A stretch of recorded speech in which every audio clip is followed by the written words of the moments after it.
Good morning po family, mga ka-fiesta, mga ka-followers. Duty na naman po tayo, kaya araw-araw fiesta na naman po. Quezon City Drug Treatment and Rehabilitation Center. Magluluto po tayo ng agahan nila ng macaroni spaghetti po. Kaya family, mga ka-fiesta, start na po tayo. Let's go!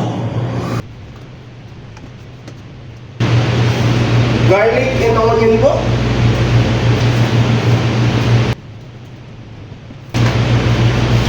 Mushroom and cheese. Say cheese! Ito po ang beef giniling. Wala na naman po tayong hotdog. At ilalabas na nga rin po natin itong macaroni pasta niya.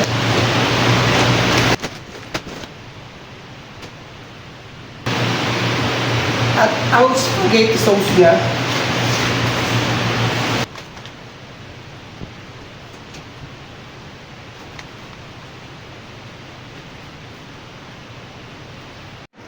okay, start na po tayo. Lagyan na po natin ng tubig to. At ilagay na po natin itong mga malalaki nating kawali.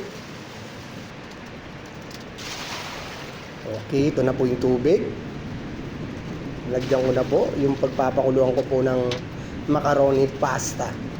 Lagyan ko po yan ng asin at ng konting mantika para hindi po siya magdikit-dikit. Takpan na po natin. Siyempre, bubuksan na natin yan. Magigisa na nga po pala tayo nito. Bawang, sibuyas,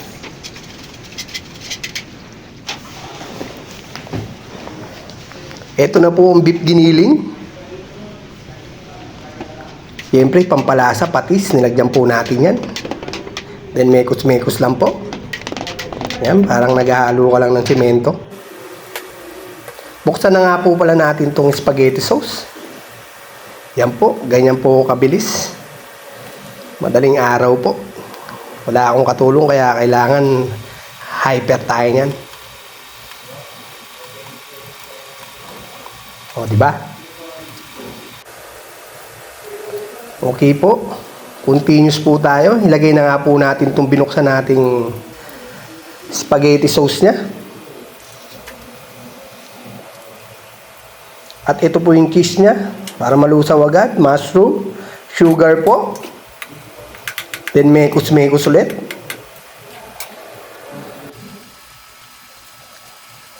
Ayan na po yung cubes beef, pamintang durog.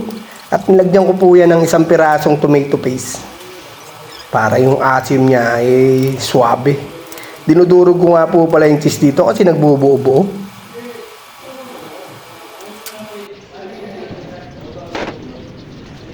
Okay, ito kumukulo na nga po itong lalagyan natin ng macaroni pasta. Yan po. Ganyan lang po karami ang niluluto kong para sa family. Busog-lusog na naman po ang family nito.